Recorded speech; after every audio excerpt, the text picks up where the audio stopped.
All right, get ready, because we're diving into some seriously heavy stuff today. We're starting a whole new series. Ooh, exciting. I know, right? We're tackling Immanuel Kant's critique of pure reason. That's right. We're going deep on a text that many consider the most important philosophical work of the modern era. We know you're up for the challenge, though. You've been requesting this one for a while. Yeah, for a long time. To help us navigate this dense but brilliant work, we're going to be using Kant's own table of contents as our guide. That's a good idea. Yeah, kind of like a philosophical roadmap. I like that. Think of it like the scaffolding for Kant's entire project. Okay. Each section builds on the last to create this, comprehensive system of understanding. Exactly. And today we're laying the foundation with the introduction. But before we get there, let's just peek at the table of contents to get a sense of where we're headed. Sounds good. All right. So, looking at the table of contents, we see that the book is divided into two major parts: the transcendental doctrine of elements and the transcendental doctrine of method. Okay, transcendental. I already know that word is going to be key here. What does Kant even mean by that? Well, the simplest way to put it is that transcendental refers to the conditions necessary for the possibility of experience. So Kant's not so much interested in the things themselves, but rather how our minds make it possible for us to experience them at all. So it's like he's asking, what has to be true about our minds in order for us to have any experience whatsoever? Exactly. Right. And within the doctrine of elements, we have two further divisions: the transcendental aesthetic and the transcendental logic. Ooh, fancy terms. Break those down for me. All right. The transcendental aesthetic deals with the forms of our sensibility, space, and time. Okay. Kant argues that space and time aren't objective features of the world, but rather forms of intuition that our minds impose on experience. Hold on. So he's saying that space and time aren't real in the way we usually think of them? Well, that's a big question we'll be exploring, but essentially, Kant's saying that we can't experience anything without experiencing it in space and time. So space and time are like preconditions for any experience whatsoever. Okay, that's already bending my mind a bit. What about transcendental logic? That's where things get even more complex. The transcendental logic is divided into the transcendental analytic and the transcendental dialectic. The analytic deals with the categories of our understanding, the concepts we use to make sense of the world, like causality, substance, and so on. So it's like he's examining the building blocks of thought itself. Precisely. And the transcendental dialectic deals with the limits of reason. It's the ways in which our reason can lead us astray when we try to apply these categories beyond the realm of experience. So that's where we get into those big metaphysical questions about God, freedom, and the soul, right? You got it. And finally, the doctrine of method Okay. focuses on how we can use this transcendental knowledge to guide our scientific and philosophical inquiries. So like how to think properly. Exactly, given the limits and possibilities of reason. Wow, just skimming the table of contents gives us a sense of how ambitious this project is. It's like a map of the mind, Right. trying to chart all the ways we know and experience the world. It's a dense and demanding work, but incredibly rewarding. Absolutely. And like you said, we have the table of contents as our guide. So are we ready to tackle the introduction? Let's do it. Now, I've heard that the introduction can be as challenging as the rest of the book, so walk me through this. What are we getting into here? Well, the introduction sets the stage for Kant's entire project. He begins by describing the state of metaphysics in his time. Okay. And it's not a pretty picture. Uh-oh. He compares it to a battlefield strewn with the wreckage of countless philosophical disputes. He even uses this dramatic image of Hecubal weeping over the ruins of Troy to describe the state of metaphysics. So he's basically saying that metaphysics is a mess. Yes, he sees it as a field plagued by endless debates and unproven assumptions. And he believes that the reason for this chaos is that philosophers have failed to properly examine the nature and limits of reason itself. That's what he sets out to do in the critique. Okay, so he's not just trying to offer another metaphysical theory, he's trying to revolutionize how we do metaphysics altogether. Exactly. And to do that, he introduces some key distinctions right at the beginning. He talks about the difference between pure and empirical knowledge. Okay, let's break that down. What's the difference? Pure knowledge, as Kant defines it, is knowledge that is completely independent of experience. Okay. It's knowledge that we can arrive at through reason alone without relying on any particular observations of the world. So it's like the kind of knowledge we get from math or logic. Exactly. For example, the statement, "all bachelors are unmarried," is a piece of pure knowledge. You don't need to go out and survey bachelors to know that this is true. It's true by definition. Right. The concept of bachelor already contains the concept of unmarried. Right, it's like unpacking a suitcase that already has everything you need inside. You're not adding anything new, just revealing what's already there. That's a great way to put it. Empirical knowledge, on the other hand, is knowledge that we derive from experience. It's based on our observations of the world. So if I wanted to know how many bachelors live in a particular city, that would be empirical knowledge. I'd need to collect data, do some surveys, actually go out and experience the world. Precisely. And this distinction leads Kant to another crucial distinction, the difference between a priori and a posteriori knowledge. All right, more fancy terms. Lay it on me. A priori knowledge is knowledge that is independent of experience. It's knowledge that we have prior to any particular observations of the world. So it's like before experience. We know it beforehand. Exactly. And a posteriori knowledge is knowledge that is derived from experience. It's knowledge that we gain after we've observed something in the world. So in a way, a priori is like pure knowledge, and a posteriori is like empirical knowledge. Okay, I think I'm following so far. So pure knowledge is a priori, and empirical knowledge is a posteriori. You got it. And here's where things start to get really interesting. Kant argues that there's a special kind of knowledge that is both synthetic and a priori. Hold on, synthetic and a priori. Didn't you just say that those are like opposite categories? How can something be both? That's the million-dollar question, and it's what Kant spends the entire critique trying to answer. But to understand why this is such a big deal, we need to unpack yet another distinction. Okay. The difference between analytic and synthetic judgments. Okay, my brain's doing push-ups here, but I'm ready. What's the difference between analytic and synthetic judgments? Think of it this way. In analytic judgments, the predicate is already contained in the subject. Okay. For example, the statement, all bachelors are unmarried, is an analytic judgment. The concept of bachelor already contains the concept of unmarried. The predicate, unmarried, doesn't add any new information to the subject, bachelor. It's like saying all squares have four sides. It's true by definition. We're not learning anything new about squares, just clarifying what's already implied in the concept. Precisely. Synthetic judgments, on the other hand, are those where the predicate adds something new to the subject. It's not just unpacking what's already there, it's adding a new piece of information. So give me an example of a synthetic judgment. Sure. The statement, this table is brown, is a synthetic judgment. The concept of table doesn't inherently include the color brown. We have to go out into the world and observe the table to know that it's brown. The predicate brown expands our knowledge of the subject, table. It's adding something new to our suitcase, so to speak. Okay, that makes sense. Analytic judgments are like clarifying definitions, and synthetic judgments are like expanding our knowledge based on experience. Exactly. And here's the mind-bending part. Kant believes that some knowledge can be both synthetic and a priori. That is, it adds new information to our understanding, but we know it independent of experience. Wait, how is that even possible? How can we know something new without experiencing it? Isn't that a contradiction? That's the heart of Kant's project in the critique. He's trying to show that there are certain principles of knowledge that we can know a priori, independent of experience, and yet these principles are also synthetic, meaning they expand our knowledge of the world. They're not just tautologies, they're telling us something substantial about how reality is structured. Okay, my head is officially spinning. This is where I need you to hold my hand and walk me through this step by step. Where do we even begin to unpack this idea of synthetic a priori knowledge? Well, Kant gives us several examples of synthetic a priori knowledge, from mathematics to natural science to metaphysics itself, and that's where we'll pick up in the next part of our deep dive. All right, I'm on the edge of my seat. Can't wait to see how Kant pulls this off. All right, so last time we left off with this, mind-blowing idea of synthetic a priori knowledge. Knowledge that's both independent of experience, but still tells us something new about the world. It's like knowing something without knowing how you know it. It's a tricky concept to wrap your head around, but Kant argues that it's like the foundation of all our knowledge, from math and science to even our moral judgments. Okay, so let's start with something a little more concrete. Yeah. How does Kant see synthetic a priori knowledge at work in mathematics? We'll take a simple equation like 7 plus 5 equals 12. Okay. At first glance, you might think this is just an analytic judgment.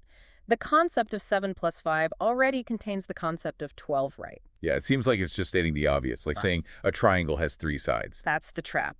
Kant argues that while the concept of 7 plus 5 does contain the idea of combining those two numbers, it doesn't automatically tell us what that combination equals. To get to 12, we need something more than just analyzing the concepts themselves. So we need some kind of extra ingredient. What is it? Kant argues that we need a special kind of intuition, what he calls pure intuition, to synthesize the concept of 7 plus 5 with the concept of 12. Think about how we learn math as children. We don't just memorize abstract equations. Right, yeah. We use our fingers, blocks, or other visual aids to represent the numbers and see how they combine. Right, so it's like the intuition provides the bridge between the concepts, allowing us to see how they connect in a concrete way. Exactly.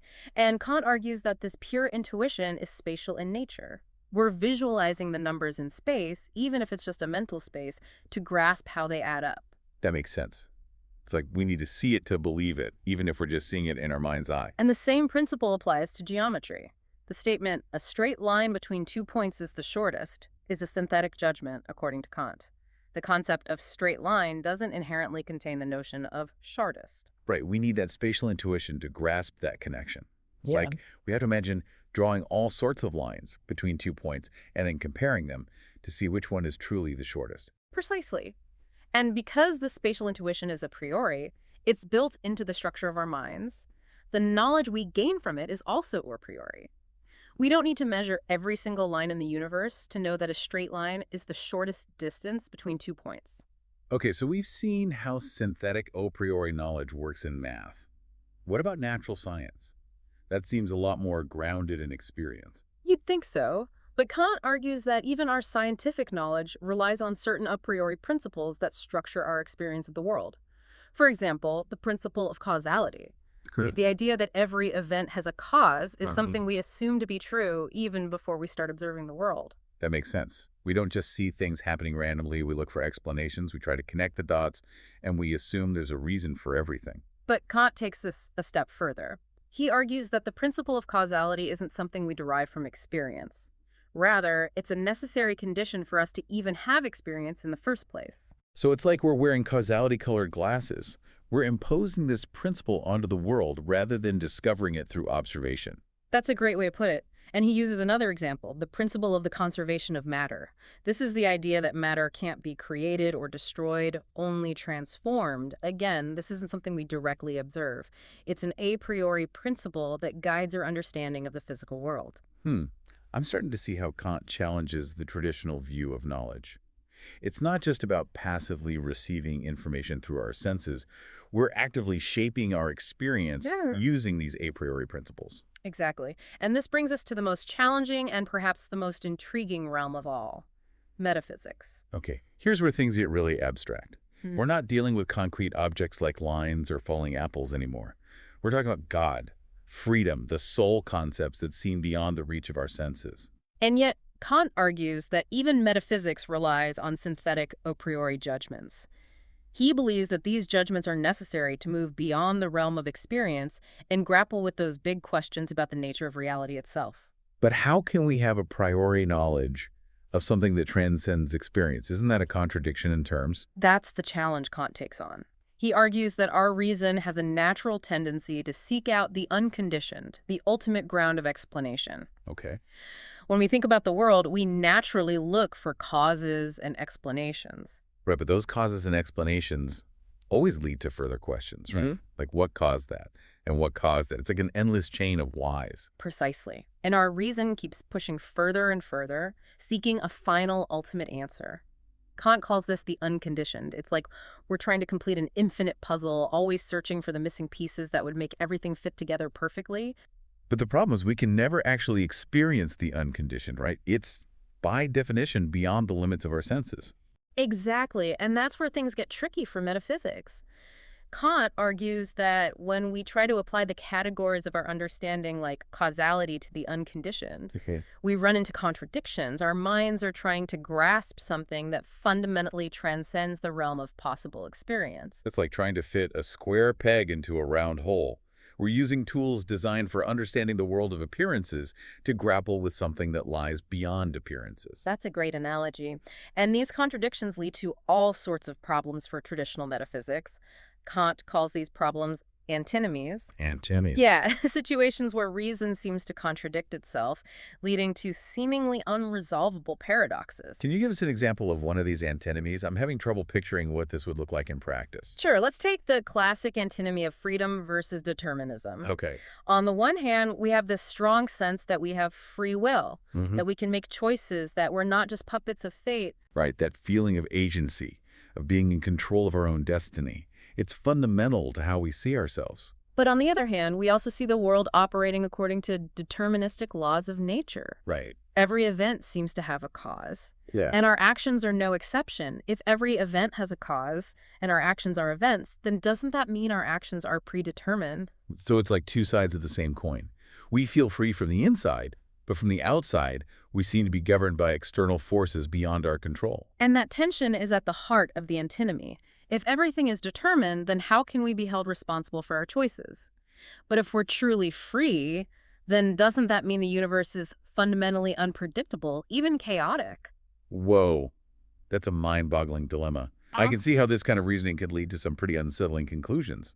It definitely can.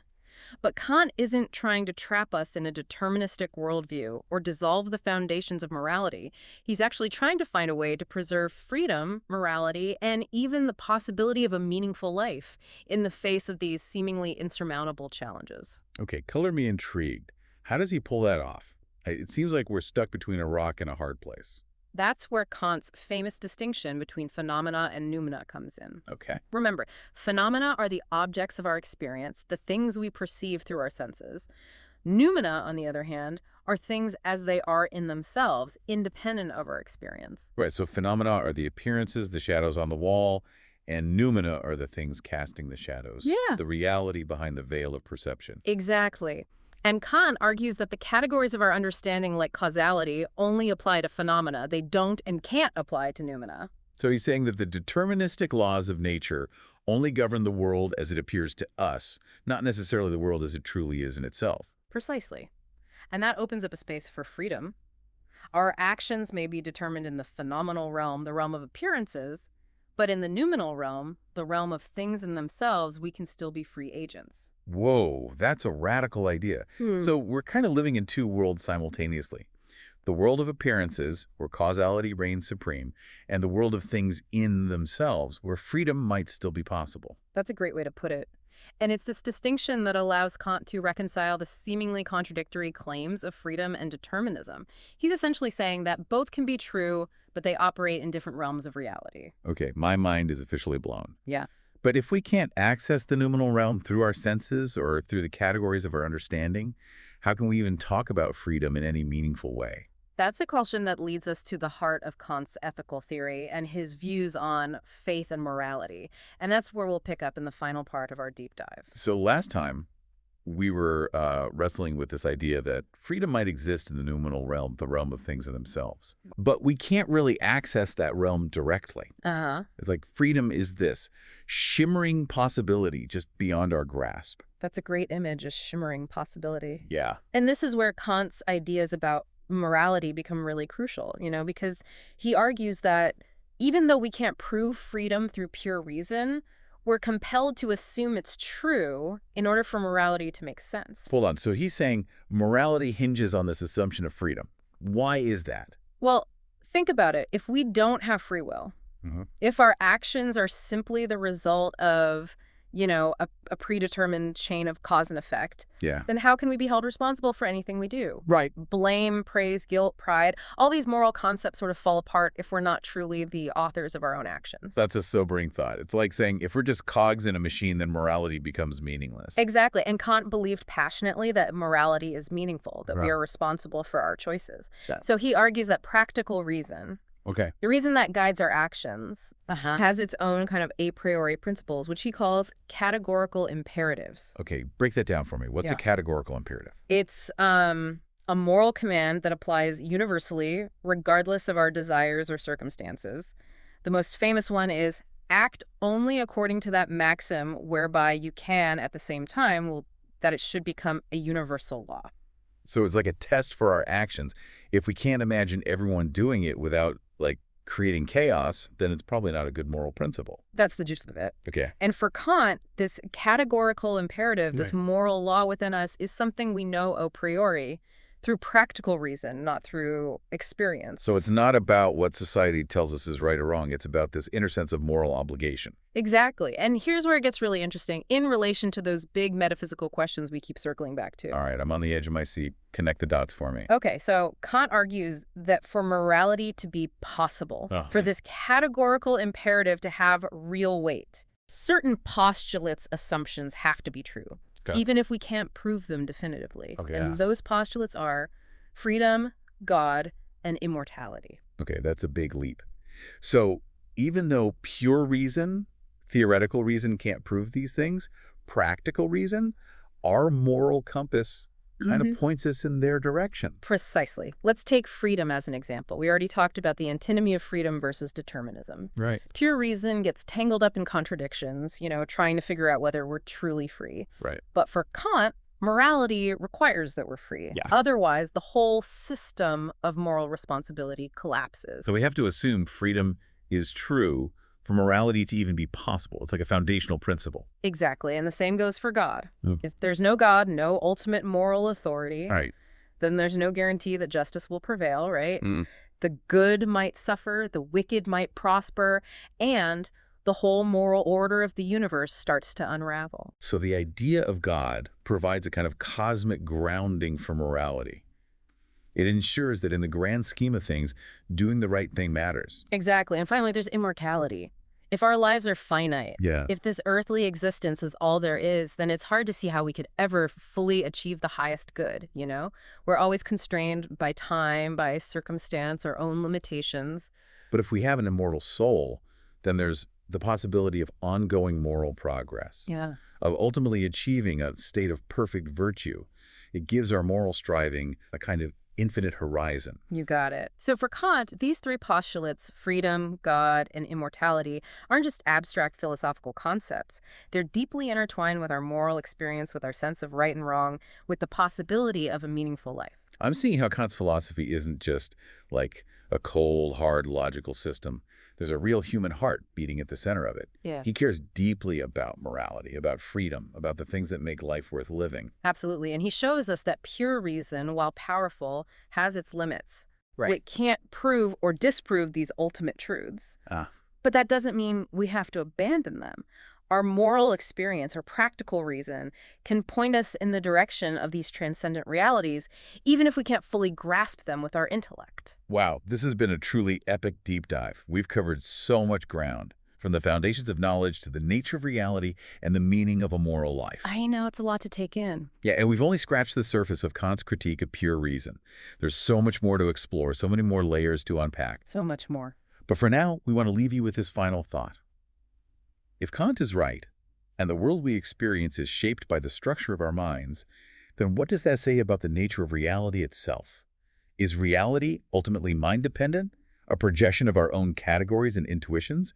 Or is there something more, something that transcends our limited human perspective, something we might call the noumenal realm? Keep those questions in mind as you continue your own exploration of Kant's groundbreaking work. Until next time, keep diving deep.